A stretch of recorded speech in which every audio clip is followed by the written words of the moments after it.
Eu fui muito criticado nas redes sociais por causa dessa minha fala. Porque aí muita gente falou assim, mas não é programa de entrevista. Então é programa de entrevista, não é podcast.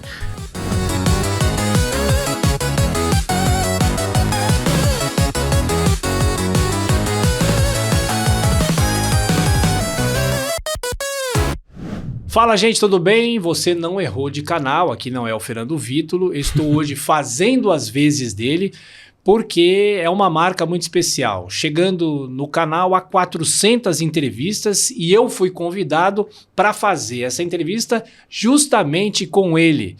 Tudo bem, Fernando? Mas tudo eu bom. Que agradeço pelo convite que você fez a mim. Você não foi convidado, foi convocado, né?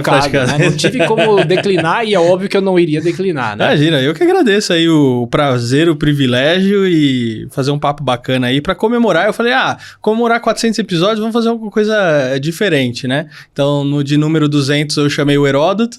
E agora, no episódio 400, estou chamando você, então obrigado honra, aí. Né? Porque o Heródoto, a gente venera o Heródoto, né? Sim. A gente cresceu ouvindo o professor Heródoto e é isso, né? Com certeza. Ele é um cara que eu me inspiro bastante, assim, então, que eu tenho como referência e levo com muito carinho.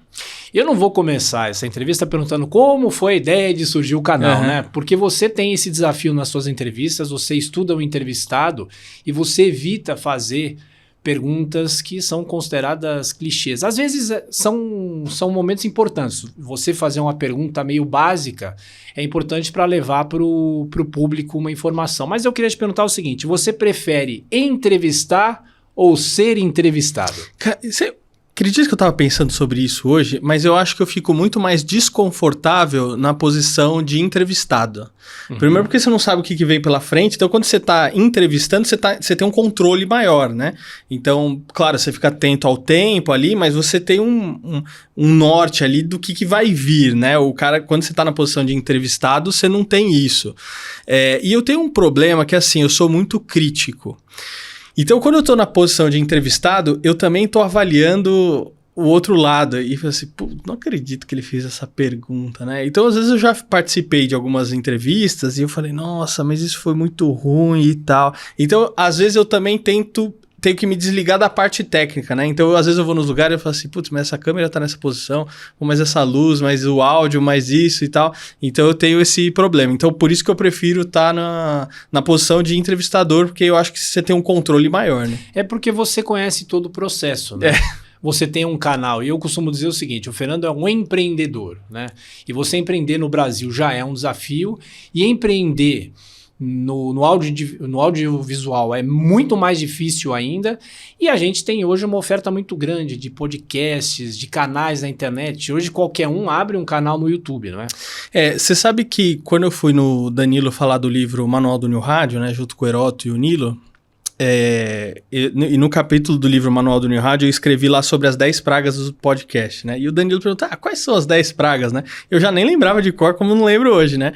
Aí eu falei assim, mas uma das pragas é não fazer pauta, né? O pessoal abre microfone, câmera ali e, cara, eu fui muito criticado nas redes sociais por causa dessa minha fala. Porque aí muita gente falou assim, mas não é programa de entrevista, então é programa de entrevista, não é podcast. Então, cara, tem um problema, existe um mito muito grande com relação a isso. Primeiro, podcast não surgiu durante a pandemia. Isso é um dos primeiros... É muito anterior. Então, podcast surge em 2004. Eu ainda estava fazendo faculdade. Eu me formei em 2007. Durante a faculdade, eu fiz trabalho sobre podcast, falando o que era. O podcast, a sigla significa Personal On Demand, ou seja, para você assistir ou ouvir a hora que você quiser, da onde você quiser, que é diferente quando a gente tem a questão do rádio e da televisão, que a gente tinha que ligar naquele horário, sintonizar naquele horário, naquele dia, para assistir ou ouvir aquilo que você queria. Então, o pod vem do iPod, que é Personal On Demand. E o cast vem de broadcast, que é da transmissão de áudio e imagem. Então, ele já carrega essa coisa profissional. Quando surgem os primeiros podcasts lá atrás, em 2004, claro, eles são muito mais curtos, de coisa de 3 minutos, porque a gente não tinha internet tão veloz, né, e com tanta flexibilidade de upload e download igual a gente tem hoje, então eram arquivos muito curtos e tudo era pautado. Entendeu? Então ele traz essa coisa da linguagem do rádio, da linguagem do profissionalismo da televisão. Então, podcast é ligar e fazer, eu não sei de onde as pessoas tiraram isso, entendeu? Então o que às vezes me irrita hoje, até com relação à internet, é que hoje todo mundo é médico, todo mundo é advogado, todo mundo é especialista em alguma coisa e fala sem conhecimento de causa. E isso, as coisas na internet me irritam um pouco, né? Eu entendo que a democratização da informação e da tecnologia ela é extremamente importante. Eu acho que você tira um pouco do oligopólio que a gente tinha dos grandes veículos, mas isso irrita, entendeu?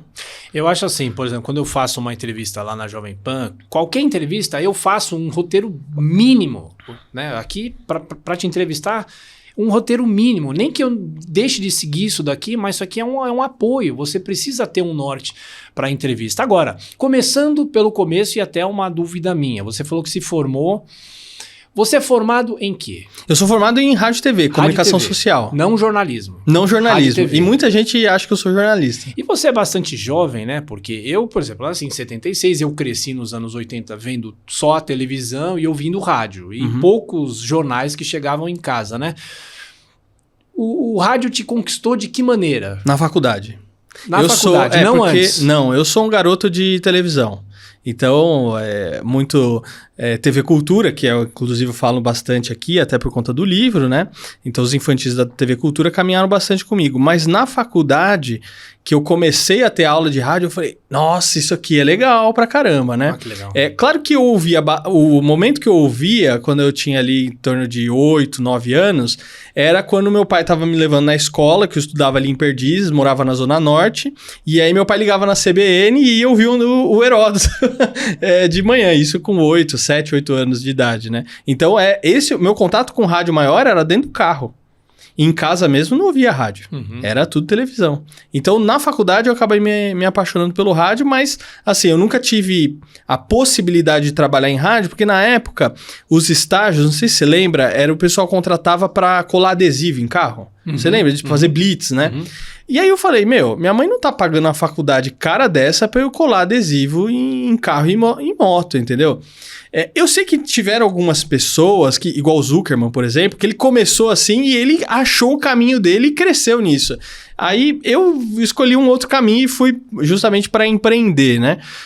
E acabei trabalhando com rádio dentro do meu programa. O meu programa, ele é um programa de rádio, entendeu? A imagem, igual o Heródoto mesmo diz, eu aprendi isso com ele, ela serve de apoio. Então você não precisa da imagem aqui para entender aquilo que a gente está conversando ou falando. Ela é um apoio. Se o cara quer ver minha cara lá, deixa eu ver a cara desse cara que tá falando. Ele liga ali a imagem e beleza. Mas é só um apoio, né? Então eu comecei trabalhando no meu programa mesmo. A pessoa que tá só nos ouvindo pode estar correndo, pode estar cozinhando, pode estar tomando banho, pode estar fazendo a barba, pode estar fazendo outras coisas, mas esse é o preceito do rádio, né? Agora, na faculdade, você tentou trabalhar em alguma grande emissora? Qual que foi esse roteiro até que você falou, olha, peraí, não vai dar ou não tive tanta oportunidade e eu vou empreender? Como é que surgiu? A gente está aqui na sua produtora, que é um lugar cheio de estrutura, muito bacana, com todas as suas referências do que você gostava, Atari, não sei o quê, mas você não é do tempo do Atari, né? Não, foi meu primeiro videogame. Foi o Atari. Aqui, na verdade, quem comprou foi meu pai, no Mapping. Mas foi meu primeiro videogame. Aí depois, em 96, que eu ganhei o Super Nintendo. Aí depois veio o Nintendo 64, assim por diante. Mas foi meu primeiro videogame. Joguei o Atari bastante. Bom, eu lembro de ter participado de 2 grandes processos seletivos em emissoras. Um foi na TV Cultura. Ainda na faculdade? Na faculdade. Um foi na TV Cultura e o outro foi na Band. Mas assim, como qualquer mercado, se você não tem às vezes alguém para te indicar e te empurrar, né, jogar lá dentro, e não foi o meu caso, né? E foi engraçado porque o da TV Cultura, cara, ele me marcou muito, porque foi extremamente constrangedor, porque foi uma dinâmica em grupo, e eu detesto dinâmica em grupo, porque você não consegue extrair do candidato aquilo que ele realmente é, entendeu? E eu lembro que eles pediram para fazer uma colagem representando quem você é. E aí, cara, eu olhei pro lado, tinha uma revista de carro e uma revista de futebol, que são 2 coisas que eu não me ligo, assim, e não entendo nada. Eu falei, cara, ferrou. Eu sei que demorou um século, eu fui o último, eu tava suando frio, aí eu sei que todo mundo tinha acabado, aí a pessoa que tava conduzindo as entrevistas olhou pra mim e falou, posso continuar? Você terminou? Cara, eu saí de lá assim, falei, nossa, que horrível, né, cara? Foi o pior momento da minha vida, assim. Mas foi em 2008 mesmo, logo saindo da faculdade de 2007, no final do ano eu peguei um amigo e falei, cara, vamos montar uma produtora? E aí a gente montou uma produtora multimídia. E na época a gente fazia desde a parte de produção de vídeo até a parte de comunicação gráfica, cartão de visita, website e tudo mais. Eu fiquei nessa produtora... Não era aqui. Ela começou aqui. Começou nessa casa. Inclusive, a gente trabalhava nessa sala aqui, onde é a sala do programa. Ela começa aqui, depois ela sai daqui. E eu fiquei sócio dessa produtora durante 5 anos. Fiquei até 2013. Aí, em 2013, eu saio e monto a Unique por conta própria. Então, foi assim. Eu falei, cara, eu não vou ficar esperando surgir um emprego. Não dava, então eu tinha vários planos, um deles era casar, inclusive, né? Eu já estava namorando a Anne desde 2005, já era o ano de 2008, e aí eu falei, não vou ficar esperando cair do céu, eu mesmo vou criar minha oportunidade. Foi assim que aconteceu. E como é que foi esse processo? Você montou a produtora para você conseguir os seus clientes, para você começar a entrar nesse nicho, para se tornar conhecido, porque você já me contou muitas vezes, né? Aí já entrando um pouco no canal, você pedindo as entrevistas, as pessoas, quem é ele, quem não sei o quê, né? Mas sim, hoje você já tem uma outra projeção com os livros da TV Cultura, daqui a pouco eu vou perguntar para você da aproximação com o Heródoto, né? Então, o meu canal mesmo começa em 2019, mas eu tinha uma vertente de falar sobre empreendedorismo. Eu falava só sobre negócios. E o canal estava indo muito bem até chegar a pandemia. E a pandemia não só lasca os negócios, mas também como prejudica boa parte do canal, né? Mas continuei, fui fazendo muita live, essas coisas assim. Aí em 2021, tava alta dos podcasts. Eu falei assim, porque o que eu fazia antes? Eu ia até a pessoa para entrevistar a pessoa. E eu falei, olha, eu acho que esse negócio tá legal, vamos ver se a gente cria um estúdio e faz, né, dentro lá da nossa estrutura, para começar a trazer os convidados para dentro, né?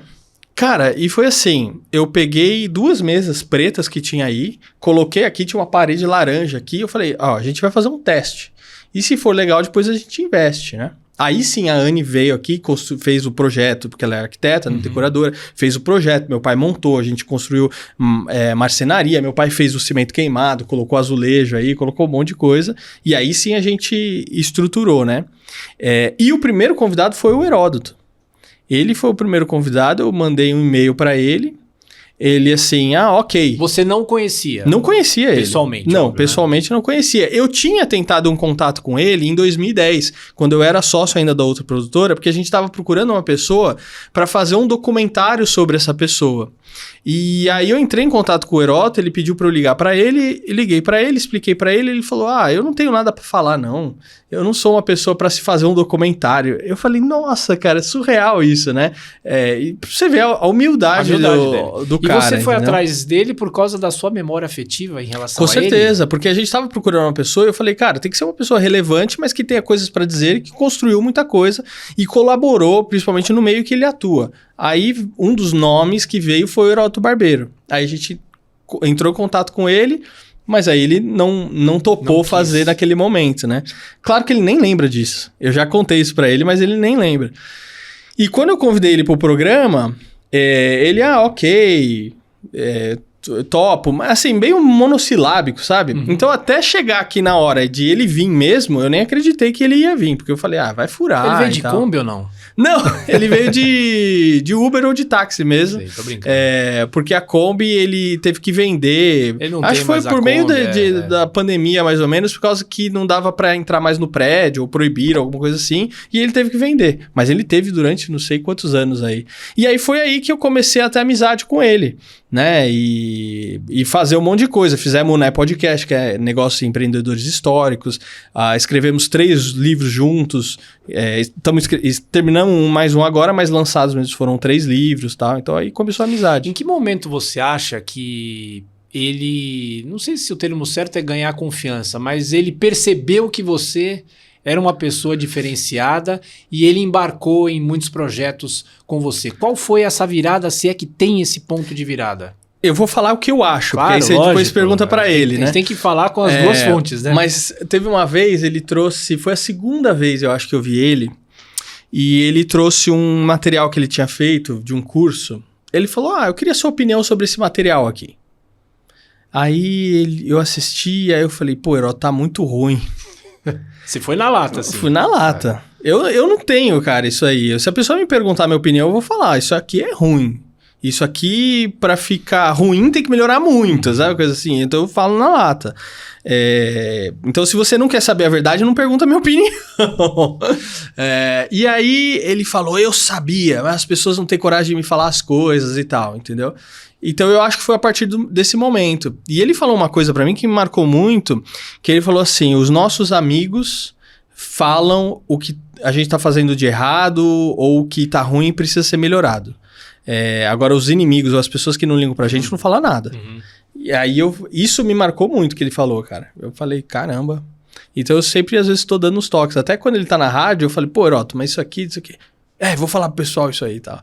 Então, eu dando uns toques pra ele, assim. É interessante que antes da gente entrar no ar aqui, você falou que você e Heródoto, vocês têm 40 anos de diferença. Exatamente. de idade. Ele vai fazer 80 e você vai fazer 40. Isso aí. Será que você serviu pra ele para rejuvenescer a questão profissional dele? Ou seja, você trouxe a sua experiência do digital para ele e ele traz a bagagem de vida dele para você? Você tem um pouco dele e ele já tem um pouco de você? Eu acho assim, o Heródoto, ele é um cara muito pra frente. Então, ele sempre foi muito visionário nas coisas. Então, vamos colocar câmera no estúdio. Pum, ele é o primeiro cara a fazer. Põe uma mulher aí pra narrar o jornal. Ele é o cara que fez isso, entendeu? Vamos fazer uma rádio all news. Ele é o cara. Então, ele sempre foi muito visionário e à frente do tempo dele. Então, ele já tem na essência dele essa coisa de... não ficar velho, no sentido do mercado, no sentido daquilo que está acontecendo no mundo, de se manter atualizado. Eu acho que, em certo momento, ele viu assim, o Fernando, ele é ligado no digital e ele conhece coisas que eu não conheço. Então, vira e mexe, ele sempre tá me perguntando, Fernando, isso aqui no Instagram como é que funciona? Isso aqui no YouTube é como? Tal. Então, a gente se conversa bastante nesse sentido. Tanto que nos livros, né, normalmente eu sempre trago as coisas que são mais relacionadas ao digital, inteligência artificial, metaverso, né, e ele às vezes traz a bagagem mais histórica do contexto e tudo mais. Afinal, né? ele é um historiador também, né? Pra caramba, historiador, advogado, piloto de avião, então é um cara muito fora da curva. Você né? diria que a sua caminhada, e já entrando na história do canal, você é um antes do Heródoto e outro a partir do Heródoto? Ele te abriu muitas portas? Porque você falou, não tive quem me indicou para trabalhar na CBN, por exemplo. Sim. Mas você hoje é um parceiro dele. Sim. E ele te abriu muitas portas? Cara, é assim, eu acho que só o fato de estar ligado a ele já abre muita oportunidade por causa disso. Porque aí as pessoas falam assim, eu imagino, né? Se ele trabalha com Heródoto, ele tem algo relevante a dizer. Uhum. Então eu acho que as pessoas já imaginam isso, entendeu? E não que eu não tivesse antes, mas, cara, uma coisa puxa a outra, entendeu? Então a gente tem essa parceria bacana, mas assim, não só o antes e o depois também é com relação... a postura ou ao conhecimento. Porque, cara, o que eu aprendi e aprendo com Heródoto é coisa assim, é maluco. Eu não preciso fazer uma pós-graduação, mestrado e doutorado, entendeu? E assim, e não é que, tipo assim, ele me pega e fala assim, Fernando, vou te ensinar. Não, ele ensina com a atitude dele, então, do jeito que ele faz, e aí a gente vai fazendo junto, né? Então, por exemplo, a questão de livro. Ele que despertou em mim essa coisa de escrever. Até então eu não sabia que eu podia escrever. Quando ele me convida pro livro 100 anos de rádio no Brasil, eu falo assim, como assim? Sabe quando você não acredita ainda no convite? E você fala assim, como assim ele tá me convidando para escrever um livro? E isso mudou uma chave que eu comecei a escrever. E eu não sabia que eu podia ser escritor. De livro ou até de roteiros que vêm depois, entendeu? Então isso foi muito louco, assim. Então existe sim um antes e o depois, mas eu acho que também é muito, não só ligado a oportunidades, mas ligado à consciência. E tem uma história que você me contou uma vez, da produção desse livro, e gentilmente vocês me ouviram também, né, um depoimento para esse livro, dos 100 anos de rádio, que você ligava para as pessoas, você falava, o Heródoto e o Nilo, tal. Sim. E as pessoas achavam que você não era um dos autores. Sim. Que história é essa? É muito engraçado isso, porque tinha tem um gente... pouco de preconceito nisso também, você porque acha? tinha gente que achava que o autor do livro era o Heródoto. E você tinha era achado que eu era um contratado que estava fazendo as gravações para pôr no livro. Ou um editor, sei lá, alguma coisa do tipo, né?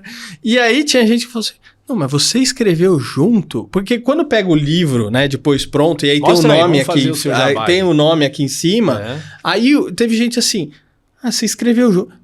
Eu não sabia que você era coautor do livro, junto com o Heródoto. Pensei que você era... Teve um cara que me falou, inclusive, pensei que você era um contratado e tal, assim. E aí, sabe quando eu ficava até um climinha meio estranho, assim? Porque ela falou, mas eu te tratei meio diferente e tal, não sei o quê. Então, tem isso, cara. Até hoje não existe mais. Eu avancei todas essas barreiras, assim.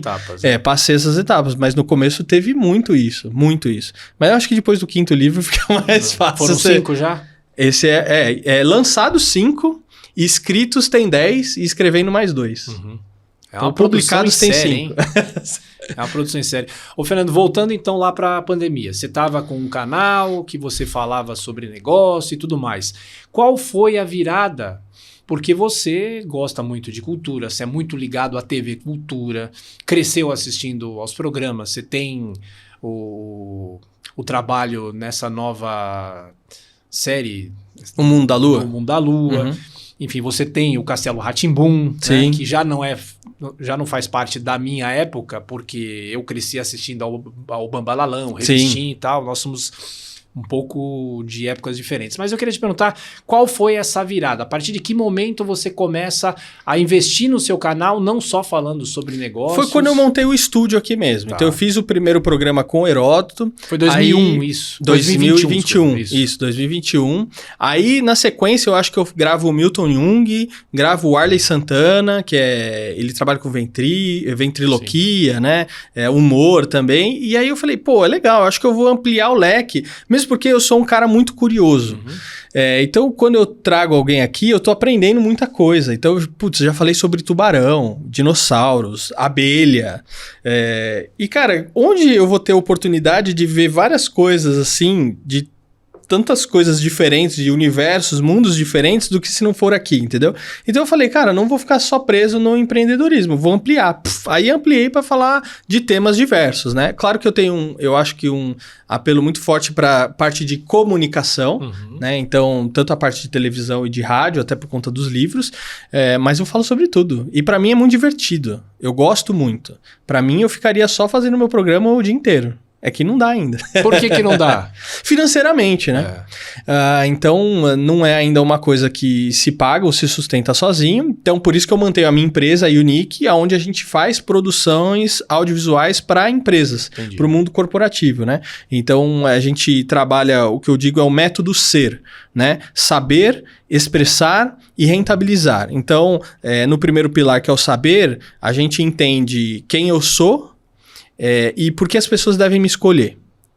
No E, que é o expressar, como que eu explico isso para o mundo de maneira fácil, direta, e que fique com uma cara legal.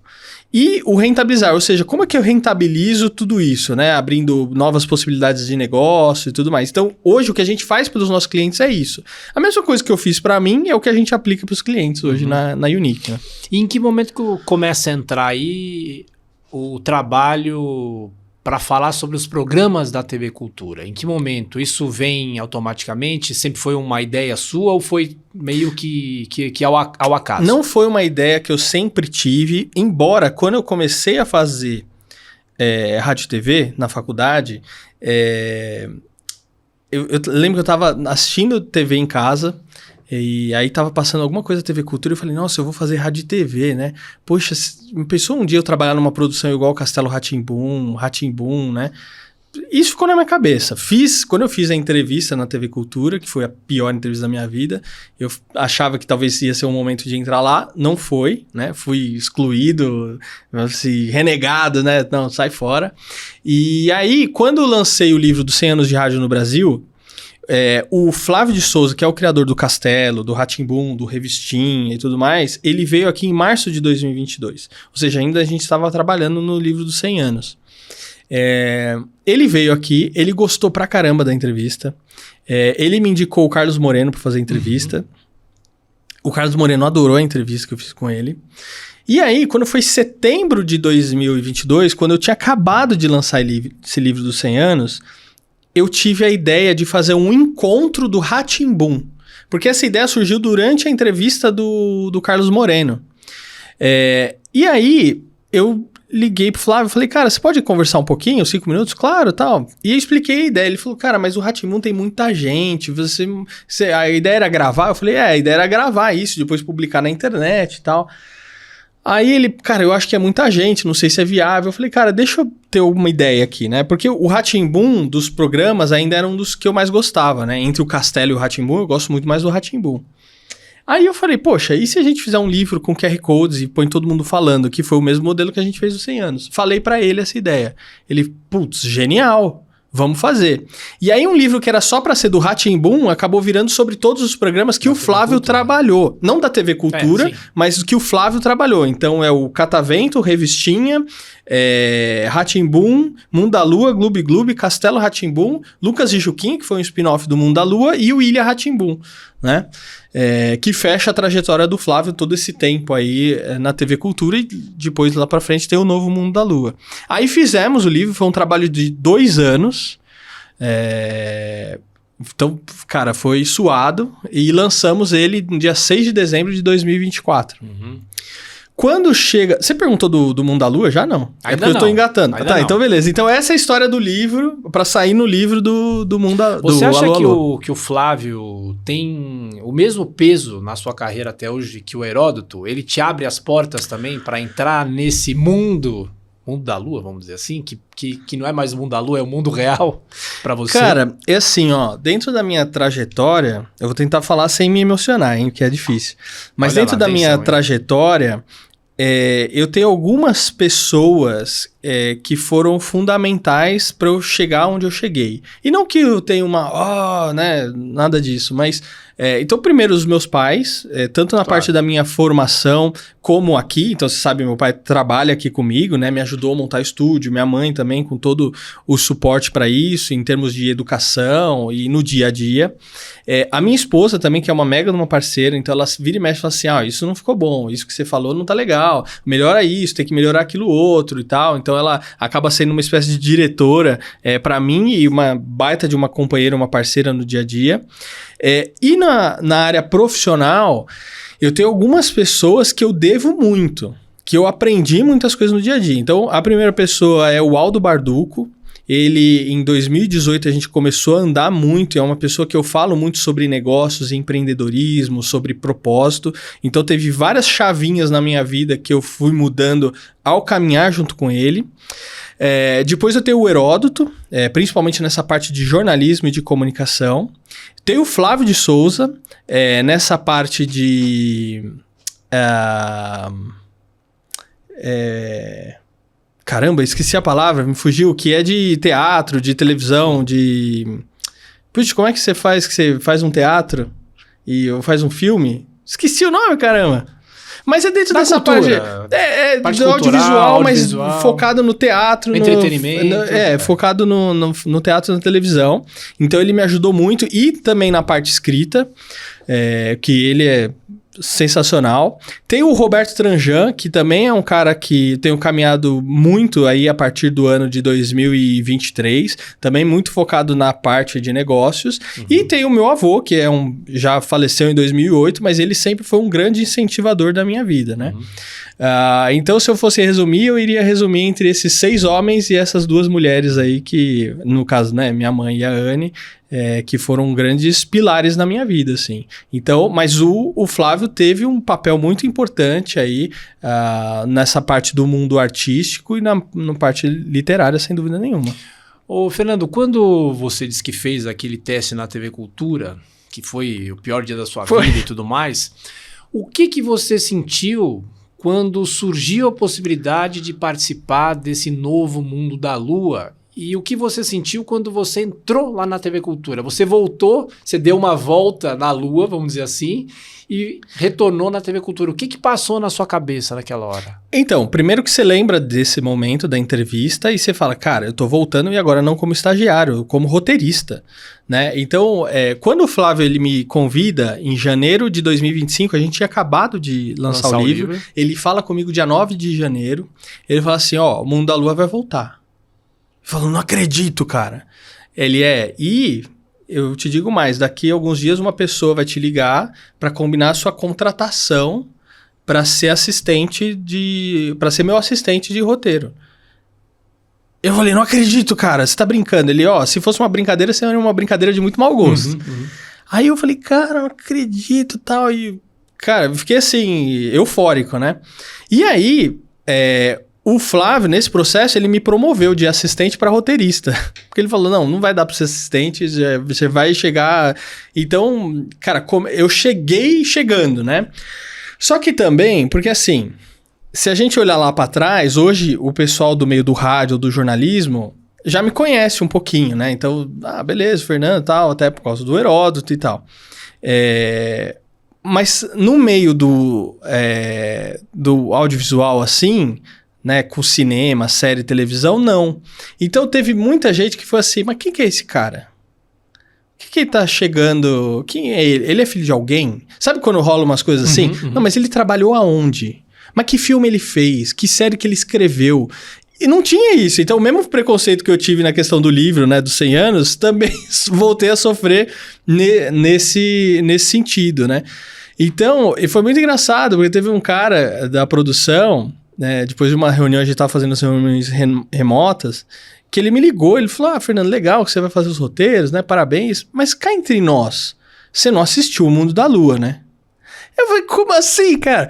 Ele, não, porque você é novo, você deve ter uns 29 anos e tal. Eu falei, cara, eu já vou fazer 40 anos. Eu assistia pra caramba e tal, porque o Flávio, ele me apresentou até... coisa do Flávio, né? Mas ele falou assim, ele é o maior especialista de Mundo da Lua, ele conhece mais do que eu. Porque tinha muitas coisas que às vezes o Flávio falava, eu falava, Flávio, não aconteceu assim, era assim, né? Então tinha várias coisas engraçadas, por exemplo, a tia Juju, né? O nome dela é Juliana, mas todo mundo chama de tia Juju. E aí o Flávio no roteiro escreveu Juliette, ou Julieta, sei lá, alguma coisa assim. Eu falei, Flávio, é Juliana. Ele, não, é Juliette. Eu falei, não, é Juliana. Eu tive que achar o episódio, mostrar pra ele. Aí ele falou, não, então fizeram errado lá em 90, porque o nome dela era pra ser tal, e não Juliana, isso é um absurdo, né? Enfim, tipo assim, o Rogério e a Carolina não são nada criativos, porque dão o nome do filho a mesma da irmã da Carolina. Então teve essas coisas assim, mas foi muito legal olhar e falar assim, putz, lá atrás não me aceitaram e hoje... eles vão ter que me engolir. Making off, como é que foi esse trabalho? Você que escreveu os roteiros junto com ele, você escreveu os diálogos, você acompanhou as gravações, como é que foi esse dia a dia? No começo, eu ia ser assistente, né? Então eu ia corrigir o trabalho do Flávio. E fazer algumas pesquisas para eles e tal. Aí chegou uma hora, o Flávio falou assim, não vai dar, você vai ser roteirista mesmo, você vai escrever. Eu falei, tá bom, mas aí ele falou assim, não, mas você vai abrir as sinopses. Então tinha sinopses, né? E aí eu ia abrindo o roteiro pra ele, mas você vai deixar os diálogos pra eu fazer. Aí ele falou, não dá, faz tudo. E aí eu comecei a fazer tudo, o processo todo. Então, dentro dos 24 roteiros, eu escrevi 10 roteiros. Cara, é bastante. Bastante, pra quem não tinha escrito nenhum roteiro. Então, o que era o meu combinado com o Flávio? O que ele fazia, eu revisava. E o que eu fazia, ele revisava. Claro que a versão final é sempre do Flávio. Então, às vezes tinha coisa que eu fazia, ele, isso altera pra isso, etc e tal. Então, foi mais ou menos assim. E assim foi até... a gente teve que correr muito, porque a gente começou a fazer os roteiros dia 9 de janeiro, né? Que a gente começou pela sinopses. E dia 15 de março começam as gravações. Foi loucura. Então a gente teve nem 2 meses para entregar 24 roteiros. Você acompanhou as gravações? Acompanhei. Eu não fiquei lá direto, né? Igual o Flávio, que ele também interpretava o tio Dudu. Mas normalmente, pelo menos uma vez a cada 15 dias, tinha vez que era uma vez por semana, eu ia lá para fazer cenas de bastidores, porque a gente tinha a ideia de fazer um outro livro sobre o mundo da Lua dessa nova temporada. Então eu fui lá bastante, assim. Então umas 15 vezes eu fui lá no... Como foi o seu contato com os atores? Cara, isso foi engraçado também, porque eu cheguei lá, a maioria dos atores já me conhecia. Por causa do livro do Alô, Alô, Planeta Terra Chamando, né? Então eu cheguei lá, o Eduardo Silva já me conhecia, a Patrícia Gaspar já me conhecia, o Henrique Storter já me conhecia, o Antônio Fagundes já me conhecia, a Marisa Hort já me conhecia. Então isso foi muito legal. Os outros que não conheciam, eu já fui conhecendo lá na hora, né? O Mansfield já me conhecia, o Carlos Mariano já me conhecia. E também causa uma coisa que é estranha. Por quê? Porque muita gente ali da produção, quem é esse cara? E eu chegava lá, meu, tudo bem, não sei o quê. E aí o pessoal olhava, quem é ele, cara? Porque não entendia, né, do contexto, de onde eu tava vindo e tal. E isso era muito engraçado de ver, assim, falar assim, cara, isso é muito doido. O dia que a Marisa Hort foi lá gravar, inclusive ela terminou de gravar, e eu falei, Marisa, tudo bem? Nossa, quanto tempo, tal, pô, eu te dei mó trabalhão pra gente gravar, né, pro livro e não sei o quê. E todo mundo em volta, assim, olhando, falou assim, meu, o que tá acontecendo aqui? O que eu perdi que alguma coisa não tá batendo, né? Então isso foi muito legal. E, cara, o pessoal era muito legal nos bastidores. E eu tive a oportunidade ainda de conhecer gente nova, né? Então a Bárbara Bruno foi uma pessoa que eu falei assim, nossa, ela é muito legal. Trouxe ela aqui no programa também. Fantástica. A Beth Goulart, que é a irmã da Bárbara também, outra pessoa sensacional. A Sabrina, que fez a Emília, né, também. Então, cara, foi muito legal. Foi muito gostoso, prazeroso. Não tem como não deixar de falar sobre o Luciano Amaral. Você acha que ele se arrependeu de não ter participado? Cara, eu não sei se ele se arrependeu, cara. Era engraçado porque, assim... Eu vivi uma dualidade durante o trabalho da produção dos roteiros. Porque eu sou fã. E ao mesmo tempo eu tinha que ter uma visão profissional do negócio. Isso é muito difícil. Muito difícil. E às vezes o Flávio me perguntava alguma coisa e eu falava assim, você quer a minha visão de fã ou minha visão de como profissional? Aí ele falava assim, pode ser um pouco dos dois? Uhum. Então, isso pra mim foi muito difícil. Quando eu descobri que a Mira e o Luciano não iam fazer, né? A Mira, a Carolina e o Luciano, o Lucas Silva, eu fiquei muito triste. Eu falei assim, não é possível agora. Tá, o Flávio também, claro, mas eu falei, meu, não sei o que, vou pular da ponte, cara, não é possível e tal. E deu todo aquele bafafá que deu e tal, né? Então, pra mim, foi muito difícil. Mas, cara, é negociação. A gente não tem... Cara, eu tinha gente que me mandava mensagem. Fernando, você tem que fazer alguma coisa. Eu falei, cara, vocês estão entendendo? Eu sou um roteirista, junto com o Flávio. Entendeu? E o Flávio, ele era roteirista e ator. Ele não era diretor geral, né, da produção e muito menos da TV Cultura. Então, tinha a negociação, faz parte... TV Cultura de um lado, o Luciano Amaral do outro lado, não deu certo. Cara, a gente faltava menos de um mês para começar as gravações, quando teve a negativa. Precisa de outro ator. Não tem como que você muda. A gente já tinha entregue 10 roteiros. Uhum. Como é que você muda a história toda, né? Tem uma coisa também que o pessoal não sabe, mas assim, os roteiros do Flávio é um dominozinho. Você tirou uma coisa ali, você tem que mudar 5 roteiros. Então, às vezes, o pessoal da produção vinha e falava assim, não, tem que mudar isso aqui. Eu falava assim, não, beleza, vamos fazer isso, mas entendo que, você pedindo para mudar isso, eu vou mudar outros 5 roteiros. Porque uma coisa, sabe, uma ação aqui vai desencadear lá na frente em outra coisa. Putz, então era complexo, por isso que era difícil mudar e tal. Então, eu não sei se o Luciano, ele ficou arrependido, né? Eu acho que ele ficou triste de não estar interpretando o Lucas Silva, mas eu não sei se ele se arrependeu ou não de não ter feito. Mas eu, como fã, falei assim, putz, eu gostaria que tivesse sido... O Luciano fazendo o Lucas, claro. E para fechar esse assunto, o Marcelo Serrado assistia o Mundo da Lua? Ele tem alguma ligação com o programa lá atrás? Quando passava o O Mundo da Lua, se eu não me engano, ele tinha 21 anos. Já era mais velho. Ele é eu acho que ele é 10 anos mais velho do que o Luciano Amaral. Eu acho, tá? Tem que confirmar essa informação depois. Mas, cara, o Marcelo Serrado é um cara da TV. Claro. E ele é ator, né? E assim, como qualquer outro ator, igual a Bárbara também, que fez, ela foi brilhante, né? Até conversando com a Mira, né? Um pouquinho, eu entendi todas as questões, por que ela não pôde participar e tal, mas a Bárbara é muito boa. Então você tem essa coisa, os caras vão ver um pouquinho daquilo que passou, né? Entender como é que é o personagem e criar. Mesmo porque, assim, você tinha um personagem criança. Aí ele, passou 30, 40 anos depois. Né? Então poderia ser... Até a personalidade da gente muda também um pouquinho, claro, né? Quando é criança e vira adulto. Então fica mais fácil. Agora, se fosse já o adulto para ser adulto ou a criança para ser a criança e tivesse essa mudança, eu acho que ia ser mais difícil. Você falou que a Marisa Hort deu trabalho para você conseguir gravar ou marcar a entrevista. Agora, olhando essas 399 entrevistas que você fez, quem deu mais trabalho? De agenda? De agenda, que te enrolou e tudo mais. Cara, eu lembro das pessoas que não vieram aqui, né? As pessoas que não das vieram. Que vieram, daqui a pouco a gente pergunta das que não vieram. Deixa eu ver. Quem que deu mais trabalho?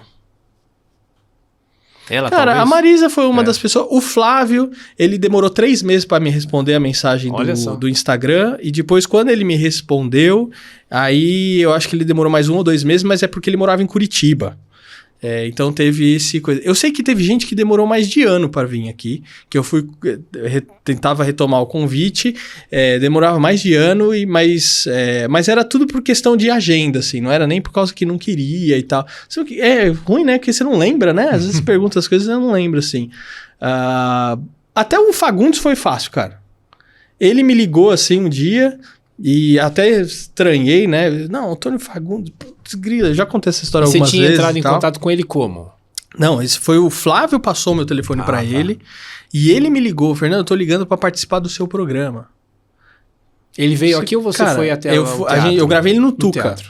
Porque ele tava com a agenda muito loucura e eu falei, não, vamos lá, vamos fazer, né? Mas até ele foi, não, ele me ligou em junho, eu acho... ou julho, alguma coisa assim, e ele falou, em julho ou agosto eu vou estar aí, eu te ligo de novo, a gente marca. Batata. E ele não tem coisa de assessor, de jeito... Não, ele mesmo faz, resolve e tal. Uma pessoa super fácil, assim, cara. Isso é bom. Então não tive, cara... Cara, agora eu não vou lembrar, assim, quem que me deu mais trabalho de questão de agenda. Você tem uma entrevista mais legal? Cara, eu tenho uma que...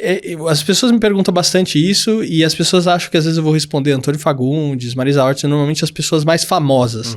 Mas tem as entrevistas que me marcaram muito. Uma delas que me marcou bastante foi a entrevista com uma refugiada do Afeganistão. Que ela veio aqui, ela falava persa, né? Nem falava português. E aí tinha uma tradutora ajudando, assim.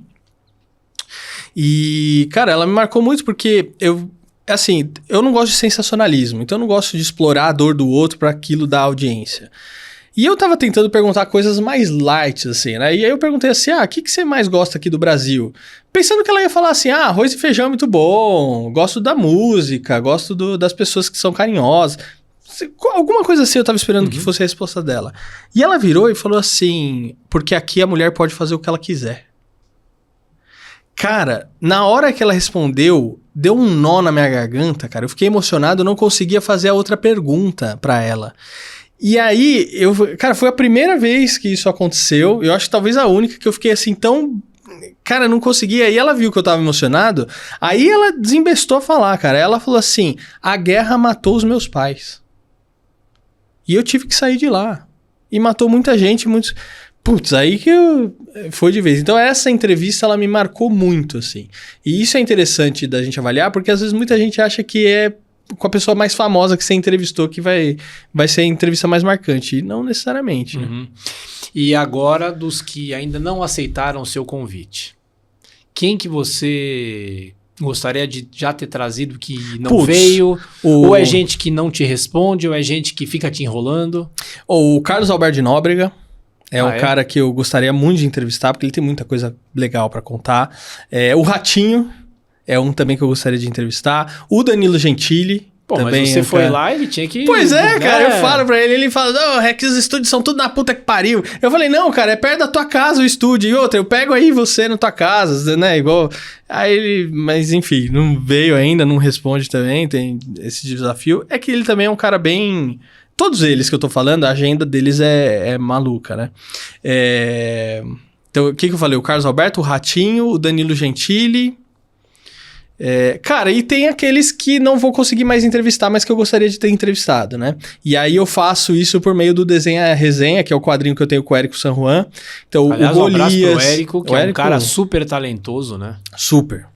Então, tem o Golias, que eu gostaria de ter entrevistado. Se a gente fosse pegar o Pelé, o Ari Toledo, a Hebe Camargo... são pessoas assim que eu falo assim, cara, eu gostaria de ter entrevistado essas pessoas assim, porque quanta história bacana que esses não tem pra contar, né? Inclusive tem uma curiosidade interessante, eu nem sei se eu já falei aqui no programa. Sobre o Golias? Do Golias. Você é primo dele, é isso? Meu pai é primo... Como é que é, pai? Você é primo dele? Meu avô é primo de segundo grau do Golias. Olha só. Era, né? Então, tanto meu avô eu não conheci, mas o Golias veio falecer depois, mas nunca tive a oportunidade de conhecer ele, infelizmente, assim. Então a gente tem uma relação nesse sentido aí. Qual foi a entrevista que mais te deu trabalho para coletar informações para se preparar? Você tem alguma Cara, ideia sempre disso? quando a pessoa é mais famosa ou dá muita entrevista, e aí para todos. Porque assim, eu tento fazer com que a pessoa venha aqui, mas tem um momento bacana pra ela. E eu sei que enche o saco a pessoa ir lá e fazerem as mesmas perguntas pra ela. E isso é chato. Entendeu? Então, quanto mais entrevista a pessoa já deu, mais famosa ela for, mais trabalho eu tenho para fazer a entrevista.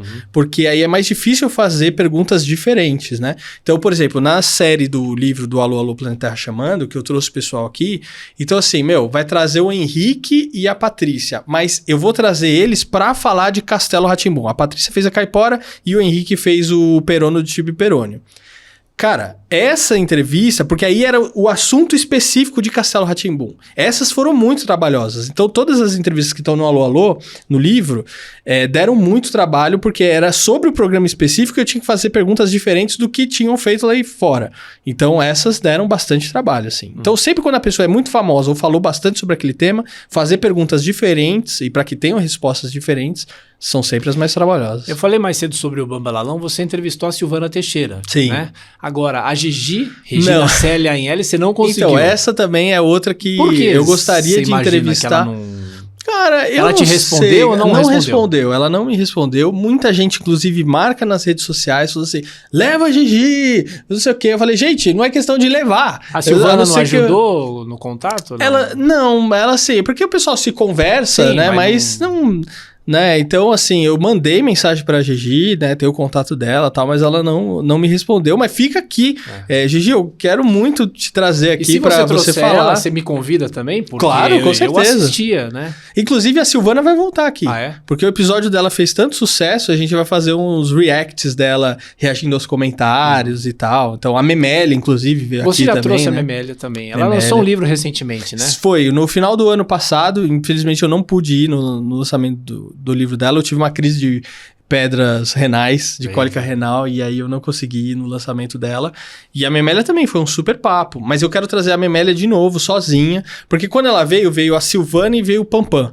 Então, todo mundo conversando ao mesmo tempo, assim, o Pampam causa pra caramba, né? Palhaço, né? E causa muito, então eu quero trazer a Memélia pra fazer um só com a Memélia. Eu tenho assim. uma história com a Memélia, se você me permite contar. Claro. Eu devia ter, sei lá, uns 8 anos. Aí eu fui com a minha mãe, o meu irmão e uma tia minha e uma prima minha. A gente foi num teatro, eu não lembro se era o... Não era o Zampari? Não era. Se era no Sérgio Cardoso, alguma coisa assim. Que era um espetáculo de marionetes. Né? E não era para criança, era uma coisa... Eu nem sei por que eu fui, era um negócio à noite. E aí, quando eu cheguei lá, a Memélia estava lá. Ela não participava do espetáculo, mas ela foi lá para assistir. Aí eu, bem tímido e tal, a minha mãe falou, não, eu vou lá falar com ela. E a minha mãe foi falar com ela, ela deu autógrafo pra gente. Eu acho que eu tenho esse autógrafo até hoje. Eu vou procurar, eu vou tirar uma foto e vou te mandar. Mas assim, eu cresci vendo, assistindo o Bambalalão, porque além de você ter acesso, porque eles mostravam os próprios bastidores, eles mostravam quem fazia o que, os bonecos, o Chiquinho Brandão que morreu cedo, né? Esse é um cara que eu queria ter entrevistado. Ele e o Gerson de Abreu super também. talentosos, os dois, né?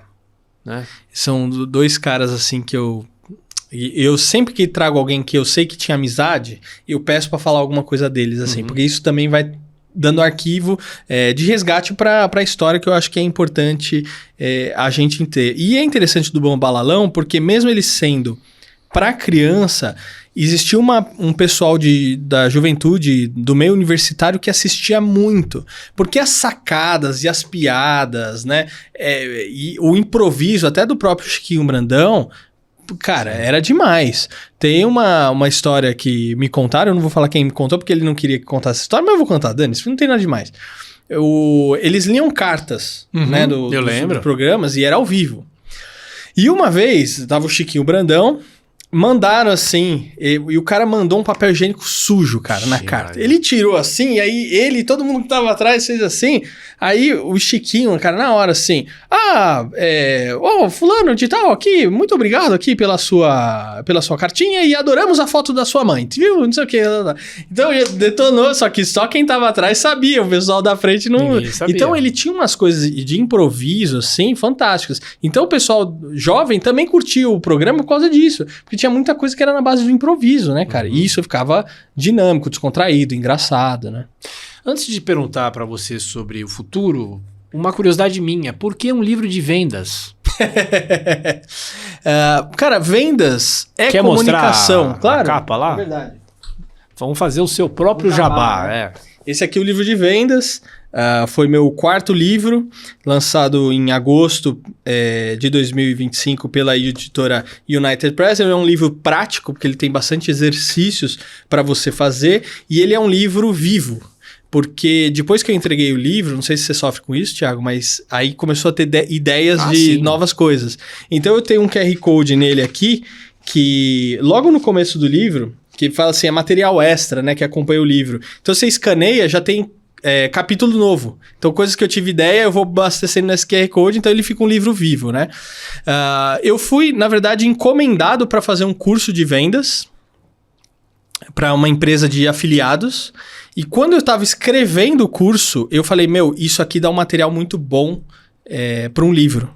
E eu pausei por um tempo o curso e fui escrever o livro. Tá? Fiquei empolgado e fui escrever o livro.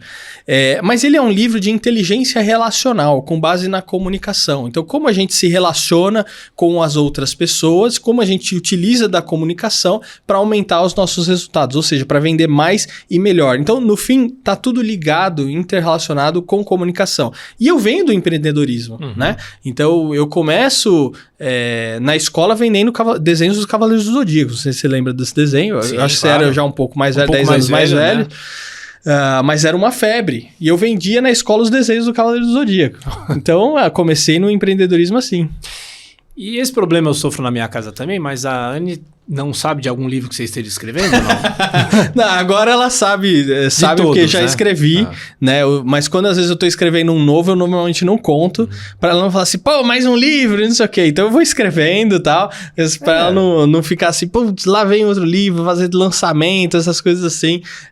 Então os novos que às vezes eu tô escrevendo, ela não sabe, mas quando eu termino de escrever, eu já conto. Daqui. Mas já escrevi, tá pronto. Agora é só vender a ideia pra editora.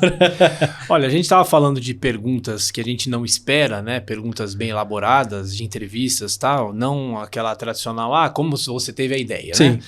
Quando eu vim aqui falar do meu livro da Copa de 94, você me perguntou que jogador você gostaria de ser da seleção de 94, né? E eu pergunto pra você, qual personagem você gostaria de ser do Castelo Rá-Tim-Bum? Olha o silêncio. Do Castelo Rá-Tim-Bum?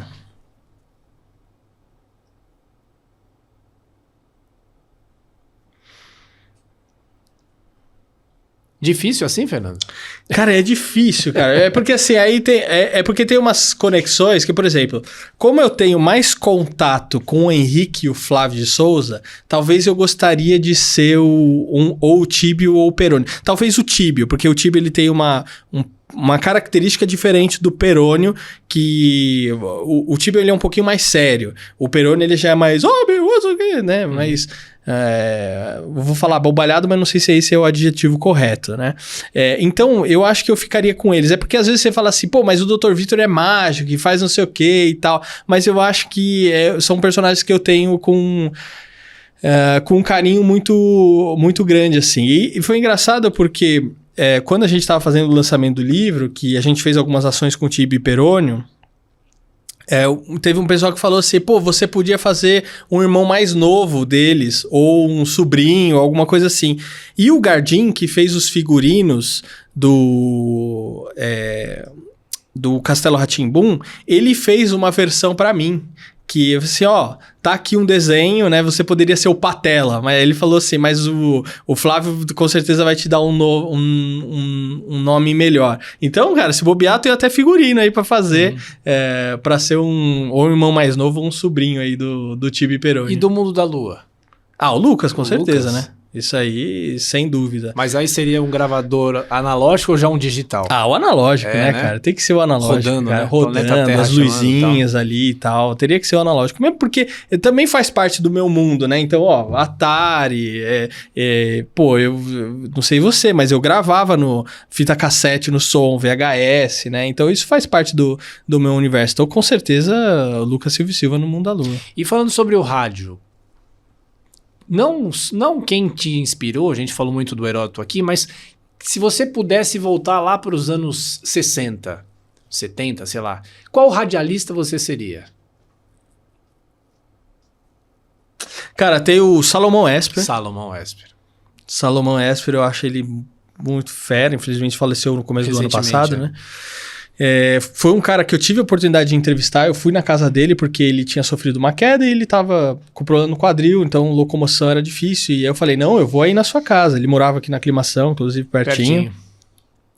E, cara, é um cara que eu acho que tinha que ter fila na casa dele pra entrevistar ele, né? Ele contou histórias de quando ele cobriu o pouso do homem na Lua, quando ele conheceu por acaso o Monteiro Lobato na rua. Você imagina, cara, conhecer o Monteiro Lobato, cara? Isso é uma coisa, surreal, assim, né? E ele, cara, ele falava, o jeito que ele falava... Eu acho que hoje não precisa mais desse tipo de voz, né, pro rádio. É uma coisa que já é muito mais do passado, mas ele era um cara, assim, lia muito, muito informado, muito culto. Então, se não fosse o Heródoto, o Salomão Esper. Mas o Heródoto, eu acho que ele é um cara muito pra frente, muito visionário. Então, por isso que eu admiro muito ele. Momento Amaury Júnior. Quais são os seus projetos, né? Você pretende fazer mais algum roteiro, entrar mais nesse mundo? O que você pretende? Cara, eu gostaria, sim. Tendo oportunidade, com certeza. Claro que é mais fácil a gente ir pelos livros, né? Então, o livro não paro de escrever. Eu tenho 5 projetos que estão prontos e os 5 estão na editora em avaliação. Então, o meu medo sempre é de acumular tudo e lançar tudo de uma vez. E os caras falam, cara, mas como que você consegue lançar 5 livros? Então, mas é que você não escreve tudo de uma vez, mas de repente todo mundo lançou um monte de coisa ao mesmo tempo, né? E principalmente no infantil. Então eu tenho uma vontade muito grande de ir pro infantil. Tem 2 que já estão escritos, então tá na editora e tudo mais. Mas tem um outro que eu tô escrevendo. Eu mandei a primeira versão que eu escrevi pro Flávio, para ele avaliar, porque no infantil ele é a minha referência nisso. E ele já mandou uma devolutiva e eu tô trabalhando em cima disso. Então ao mesmo tempo você vai aprendendo, né? Putz, legal esses ajustes aqui.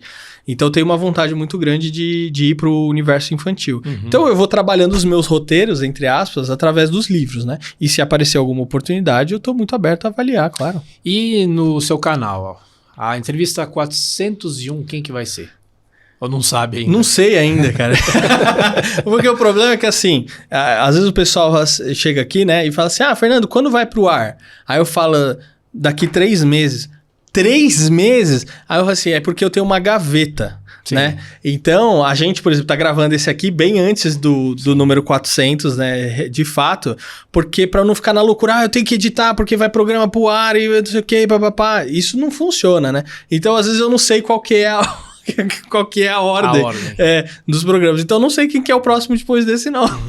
E quais são as suas próximas listas de entrevistados, pelo menos? Você tem já alguma coisa assim? Por exemplo, hoje vem aqui, é que talvez as entrevistas deles tenham ido antes desse aqui. Mas vem o Fernando Gonçalves, que é do Níquel Náusea, né? Que é cartunista e tal.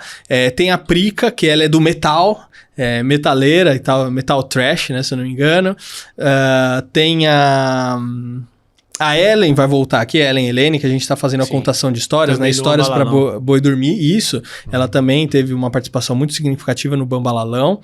Então a gente tá com um quadro agora, chama Histórias para Boi Dormir. Então é ela contando as histórias hoje e a gente tem lançado isso nas redes sociais. Então ela vai ser uma outra entrevista. O Vandy Doratioto, a gente vai fazer repeteco. A Silvana Teixeira. A Leila Schuster, que foi Miss Brasil em 1993, ela vai vir aqui. Então, cara, tem um monte de coisa legal aí acontecendo. E quando você pensa num entrevistado, você enche o saco dele para conseguir a entrevista? Depende. Normalmente não. Eu não sou o cara que fica, vamos lá, não sei o quê, pá. Isso é uma coisa meio de jornalista, você sabia, né? Se a gente não tenta, por exemplo, o Ronaldo Fenômeno, para esse livro de 2002 aí, um ano para conseguir que ele me respondesse as perguntas. É difícil, cara. Então, e por isso que assim, eu acho que depende muito da necessidade. Claro. Então, no Alô Alô, eu enchi muito mais o saco porque eu precisava de material pro livro. E eu acho que ficar fora de um registro desse é bobagem, entendeu? Infelizmente, teve uma pessoa que acabou ficando fora. Eu não vou falar quem que é, mas, eu troquei 19 e-mails com a assessoria de imprensa com o cara pra falar não, entendeu? Eu falei assim, cara, vai pastar. Porque eu acho que se ficar fora de um registro histórico desse, é bobagem, entendeu? Então, só não participou do Alô Alô 2 tipos de pessoas. Quem não quis e aqueles que a gente não achou. Teve gente que realmente eu não achei. E olha que eu desenterrei gente, hein? Teve gente, assim, que muito escondido que eu achei. Mas os primos orientais do Lucas, nem rastro deles, né? Então, impossível. Então, mas eu não fico muito, mas e aí? Eu não sou esse cara chato que fica insistente, assim. A não ser que eu precise muito ou queira muito essa pessoa. Mas, normalmente, eu convido, tento uma vez, 2 e se não der... E de tudo isso que a gente falou, dos seus projetos, seus sonhos e tal, alguma coisa que você nunca falou que gostaria de fazer e você um dia ainda vai fazer? Filme. Aliás, você citou muito o Fernando Meirelles, né? Que é um cara super boa gente que veio aqui e tal. Nossa, ele é muito gente boa. Muito. Eu não imaginava que ele ia vir aqui, quando a gente estava até fazendo pro Alô Alô. Eu achei que ele nem ia me responder. E ele respondeu, beleza, vamos marcar e tal. Olha só que legal. Eu falei, nossa, que louco, cara. Então eu fiquei feliz da vida. O cara super gente boa, assim, né? Ele não é da área do cinema, ele é arquiteto, né, de formação. Igual o Carlos Moreno também, ele é arquiteto de formação e tal. Mas eu quero fazer um filme, cara. Eu tenho essa vontade. Sei lá, cara. Qualquer coisa. Mas assim... Tem que ter alguma coisa bem-humorada envolvida. Se não tiver alguma coisa de humor, bem-humorada, não é minha praia, assim.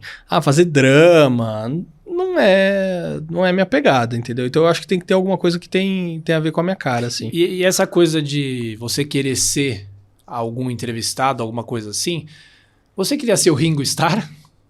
Por tocar bateria? Bateria? Não, aí o Phil Collins, cara. Phil Collins. Aí Phil Collins. Se fosse escolher, Phil Collins com certeza, cara. E tem uma curiosidade, porque eu toco bateria, né? Mas acho que muita gente não sabe disso. Mas Phil Collins foi uma referência, assim, pra mim, musicalmente. Ouvi muito durante a minha adolescência. O que eu tava falando? Bateria. Lembrei. Aí o Ringo, você trouxe o Ringo. Cara, eu não gosto de Beatles. Não gosta? Não, cara. Cara, não me detestem, gente, porque eu vou dizer, como você não gosta? Mas, cara, eu tentei ouvir muita coisa deles, mas, cara, não foi, cara. Não foi. Eu falei assim, putz, não é um tipo de som você que... vai ser cancelado na internet. Então, eu já teve você nunca falou isso? Já falei. Teve uma entrevista do Jorge Camargo que ele veio aqui, que ele toca, ele adora o Beatles, e eu falei, cara... Desculpa, mas eu não gosto. Eu não consegui gostar dos Beatles, assim. Então, porque muita gente... Putz, nenhuma música você ouve? Cara, não. Nada? Nada, cara, assim, deles não...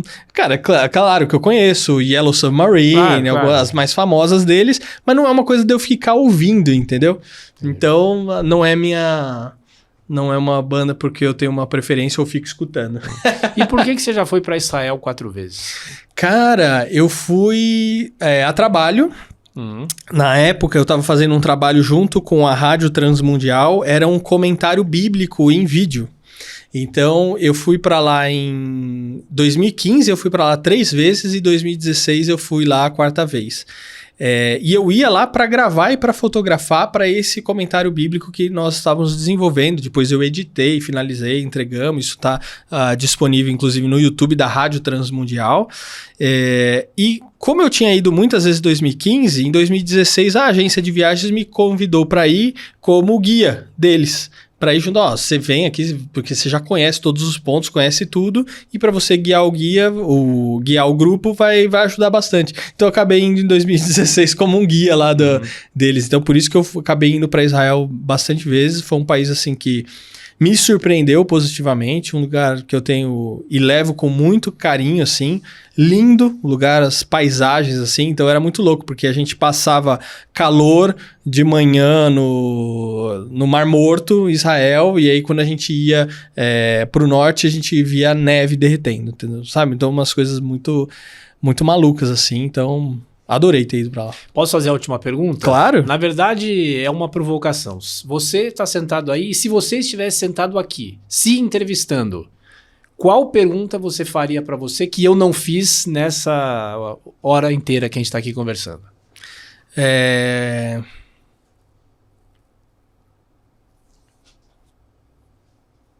Difícil, hein? Né? Cara, agora eu sei como que é sentar aqui e as pessoas, às vezes, eu faço uma pergunta, elas, nossa, que difícil. Que é horrível isso, cara. Eu tenho que parar de fazer pergunta tão difícil. Não, mas aí que você consegue arrancar da pessoa, né? Cara, eu faria alguma pergunta com relação aos haters da internet. Aos haters. Eu acho que os haters, eles fazem muito mais barulho na internet... do que as pessoas quando elas gostam de uma coisa. Quando você pegar o mundo da lua... Você sofre muito com isso? Tem gente que invade Eu não contas, sofro, tal? cara. Eu acho... Cara, eu vou pegar o exemplo do mundo da lua. Então, pegou uns haters, assim, que veio nos comentários do mundo da lua. Não sei o que, papapá. Cara, se você não gosta, não assiste. Então, igual, por exemplo, eu tô na rede social, entendeu? Se eu vi um vídeo que eu não concordo, não gosto, eu passo pro outro. Se tem uma pessoa que não sei o quê, eu paro de seguir, entendeu? Agora as pessoas têm uma necessidade de mostrar, não, porque isso, porque não sei o quê, papapá. Cara, isso cansa, entendeu? Então, assim, cara, para. Eu acho que é coisa assim, você não tem o que fazer? Vai trabalhar, vai comer um lanche, vai sair com a sua esposa, vai brincar com o sobrinho, vai... Cara, a vida é tão bonita, vai viver a vida, entendeu? Do que ficar lá na internet... cara, então eu acho que os haters, eles cansam nisso, sabe? A necessidade de querer se provar, se mostrar, provar que tem razão... cara, vai fazer alguma coisa de útil, vai escrever um livro, vai ler um livro, vai assistir um programa antigo de televisão, não sei. Então eu acho que isso é uma coisa que... Entra no canal do Fábio Marquezine, cansa, né? Pô, o Fábio Marquezine, tem tanta coisa legal ali no canal dele, pois o Arquivo Marquezine, cara, esse tanta cara coisa fantástico, VHS. Fantástico, então, né? Então eu me faria uma pergunta sobre os haters, assim. Então, cara, eu deixo os haters falando... Contanto que não seja uma ofensa, principalmente a um convidado que eu trouxe.